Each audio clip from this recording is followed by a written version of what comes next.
অনেক মানুষ আছে মদিনা যাইতে চায়, এখনো সবাই বলছে মদিনায় যাইতে চায়। যদি বলি কেমনে যাইবেন, কই পাসপোর্ট নাই। যদি বলি কেমনে যাইবেন, কই বিমান ভাড়া নাই। আল্লাহ এমন পাগল গোলারে স্বপ্নে নবীকে দিদার দিয়া দণ্ড করে দিল। তিনবার করি ইয়া রাসূলুল্লাহ।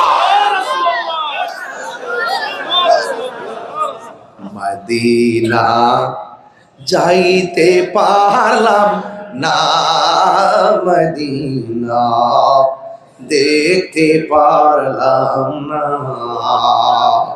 আমি অসহায় তাই এত দূরে রই, আমি অসহায় তাই এত দূরে রই, শুধু সালাম জানাই মদিনা যাইতে পারলাম না, মদিনা দেখতে পারলাম না, মদিনা।